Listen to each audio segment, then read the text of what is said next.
అంతా ఫుల్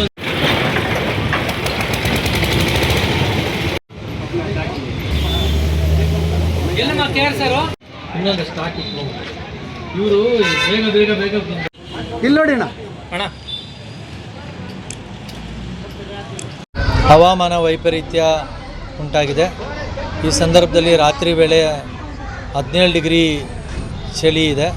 ಇನ್ನು ಕೇವಲ ಇನ್ನೊಂದು 8 ದಿನಗಳಲ್ಲಿ ಈ ಚಳಿ 13 ಡಿಗ್ರಿಗಳಿಗೆ ಸೆಲ್ಸಿಯಸ್ಗಷ್ಟು ಚಳಿ ಇಳಿತೆ. ಈಗ ಸಂದರ್ಭದಲ್ಲಿ ಭಿಕ್ಷುಕರು, ನಿರ್ಗತಿಕರು ಇವರಿಗೆ ಒದಕೆ ಇಲ್ಲದೆ ತುಂಬ ಚಳಿಗೆ ಒದ್ದಾಡ್ತಿದ್ದಾರೆ ಅಂತ ಅರಿವಿಗೆ ಬಂದು ಭಾರತೀಯ ರೆಡ್ ಕ್ರಾಸ್ ಸಂಸ್ಥೆ ಒಂದು ಮಾನವೀಯ ಸೇವಾ ಸಂಸ್ಥೆ. ಈ ಸಂಸ್ಥೆ ವತಿಯಿಂದ ಇವತ್ತು ಏನು ಭಿಕ್ಷುಕರು ಅನಾಥರಿದ್ದಾರೆ ಇವ್ರನ್ನೆಲ್ಲ ಹುಡುಕಿ ಅವರಿಗೆ ನಾವು ಬ್ಲ್ಯಾಂಕೆಟು, ಒಂದು ಸೊಳ್ಳೆ ಪರ್ದ, ಮಸ್ಕಿಟೋ ಕಾಯಿಲು, ಟೋಪಿ ಮತ್ತು ವ್ಯಾಸಲಿನ್ನು ಅವ್ರಿಗೆ ಅಗತ್ಯ ಇರತಕ್ಕಂಥ ಒಂದು ವಸ್ತುಗಳನ್ನ ಕೊಡುವಂಥ ಕೆಲಸ ಇವತ್ತು ನಮ್ಮ ಭಾರತೀಯ ರೆಡ್ ಕ್ರಾಸ್ ಸಂಸ್ಥೆ ವತಿಯಿಂದ ಮಾಡಿದ್ವಿ. ಸುಮಾರು ತಾಲೂಕಿನ ಜಿಲ್ಲೆಯಾದ್ಯಂತ ಒಂದು 100 ಜನರಿಗೆ ಕೊಡಲಿಕ್ಕೆ ನಾವು ಈಗ ಇದನ್ನು ತರಿಸಿದ್ವಿ. ಇವತ್ತಿನಿಂದ ಎಲ್ಲ ಕಡೆನೂ ವಿತರಣೆ ಮಾಡ್ತೀವಿ. ಕಾರಣ ಅವ್ರಿಗೆ ತುಂಬ ಚಳಿ ಇದೆ ಅನ್ನೋ ಕಾರಣಕ್ಕೆ ಪ್ರತಿ ವರ್ಷವೂ ಕೂಡ ನಾವು ಅನಾಥಾಶ್ರಮಗಳಲ್ಲಿ ಹಾಸಿಗೆ ಕೊಡೋದು ಇವೆಲ್ಲ ಮಾಡ್ತಿದ್ವಿ. ಈ ಸಾರಿ ಬ್ಲ್ಯಾಂಕೆಟ್ ಕೊಡೋಂಥ ಕೆಲಸನ ಮಾಡ್ತಾಯಿದ್ವಿ, ಚಳಿಗಾಲದ ಕಿಟ್ ಅಂತ. ಧನ್ಯವಾದ. ತುಂಬ ವರ್ಷಗಳಿಂದ ಕೊಡ್ತಿದ್ದೀವಿ. ಕೋವಿಡ್ ಸಂದರ್ಭದಲ್ಲಿ ಊಟ ಕೊಡೋಂಥದ್ದು ನಿರ್ಗತಿಕರಿಗೆ ಇದೆಲ್ಲ ಕೆಲಸ ಇದು ಮಾಡ್ತಿದ್ವಿ. ರೆಗ್ಯುಲರಾಗಿ ಅವ್ರಿಗೆ ಹೆಲ್ತ್ ಚೆಕಪ್ ಕೂಡ ಇವತ್ತು ನಾವು ಆಯೋಜಿಸಿದ್ವಿ. ಆದರೆ ಭಾಳ ಜನ ಯಾರು ಕೂಡ ಹೆಲ್ತ್ ಚೆಕಪ್ ಮಾಡಿಸ್ಕೊಳ್ಲಿಲ್ಲ.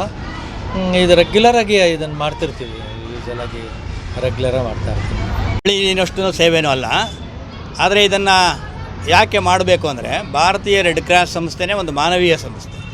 ಸಮಾಜದಲ್ಲಿ ಯಾವುದೇ ರೀತಿಯ ಸಂಕಷ್ಟದಲ್ಲಿರೋರಿಗೆ ಒಂದು ಕೈ ಕೊಡೋವಂಥದ್ದು, ಸಾಂತ್ವನ ಹೇಳುವಂಥದ್ದು.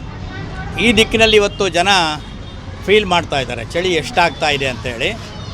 ಇವರಿಗೆ ಸರಿಯಾದ ಮನೆಯೂ ಇರಲ್ಲ, ಒದಿಯೋಕ್ಕಿರೋದಿಲ್ಲ, ವೈಜ್ಞಾನಿಕವಾದ ತಿಳುವಳಿಕೆ ಇಲ್ಲದೆ ಕಡ್ಡಿ ಪುಡಿ ಹಾಕ್ಕೊಳ್ತಾರೆ, ಸ್ನಾನ ಮಾಡೋಕ್ಕೆ ಬಿಸಿನೀರು ಇರೋದಿಲ್ಲ.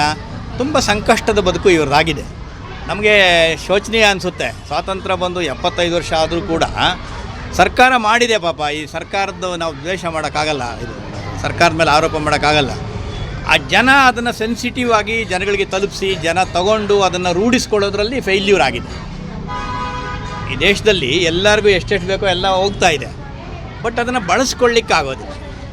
ಕೆಲವರಿಗೆ ಇಗ್ನೋರೆನ್ಸ್ ಇರುತ್ತೆ, ಕೆಲವರಿಗೆ ಎಕ್ಸ್ಪೋಜರ್ ಇರಲ್ಲ. ಹಿಂಗಾಗಿ ಅಂಥ ಒಂದು ಚಿಕ್ಕ ಪ್ರಯತ್ನ ಜಯರಾಮಣ್ಣ ಗುರುತಿಸಿದ್ದಾರೆ ರೋಡಲ್ಲಿ. ನೋಡ್ತಾ ನೋಡ್ತಾ ನಮ್ಮ ರೆಡ್ ಕ್ರಾಸಿನ ನಮ್ಮೆಲ್ಲ ಬಂಧುಗಳು ಕೂಡ ಅಲ್ಲಿ ಮಸೀದಿಗಳ ಹತ್ರ, ದೇವಸ್ಥಾನಗಳ ಹತ್ರ ಬಡವರು ಹೋಗ್ತಾರೆ. ಅವ್ರು ನೋಡಿದರೆ ಗೊತ್ತಾಗುತ್ತೆ ಅವ್ರಿಗೆ ಬೆಡ್ಶೀಟ್ ಇರಲ್ಲ ಅಂತೇಳಿ. ಬೆಳಿಗ್ಗೆನೇ ಇರ್ತಾರೆ, ಇದ್ದರೆ ಒದ್ಕೊಂಡು ಬರೋರು. ಹೀಗಾಗಿ ಅವ್ರ ಕನಿಷ್ಠ ಒಂದು ಚಳಿ ರಕ್ಷಣೆ ಮಾಡಿಸ್ಬೇಕು ಅನ್ನೋ ದೃಷ್ಟಿಯಿಂದ ನಾವೊಂದು ಒದ್ಕೊಳ್ಳೋಂಥದ್ದು ಒಂದು ಕಂಬಳಿ, ಒಂದು ಸಡ್ಡೆ ಪರ್ದ, ಒಂದು ಟೋಪಿ ತಲೆಗೆ, ಮತ್ತು ಒಂದು ಇದು ಕೈಯೆಲ್ಲ ಕೋಲ್ಡ್ ಕ್ರೀಮ್, ಒಂದೆರಡು ಬಿಸ್ಕೆಟ್ಟು, ಇದನ್ನು ಸಾಂಕೇತಿಕವಾಗಿ ನಮ್ಮ ಶಕ್ತಿ ಇರೋವಷ್ಟು ನಾವು ಕೊಡೋದು ಅಂತ ನಾವು ಮಾಡಿದ್ದೇವೆ. ಇದರ ನೀವೆಲ್ಲ ಇಲ್ಲಿ ನಮ್ಮ ಜೊತೆ ಬಂದಿರೋದ್ರಿಂದ ನಮಗೆ ಹೆಚ್ಚು ಖುಷಿ. ಯಾಕೆಂದರೆ ನಾವು ಒಂದು ಅಳಿಲಿನಷ್ಟು ಕೆಲಸ ಮಾಡಿದ್ದೇವೆ. ಅನೇಕ ಜನ ಜಿಲ್ಲೆಯಲ್ಲಿ ಇಲಾಖೆಗಳಿದ್ದಾವೆ, ಸಂಘ ಸಂಸ್ಥೆ ಇದ್ದಾವೆ, ಕೋಟ್ಯಾಧೀಶರೆಲ್ಲ ಇದ್ದಾರೆ. ಅವರು ಕೂಡ ಮುಂದೆ ಬಂದು ಮಾಡ್ತಾಯಿದ್ದಾರೆ.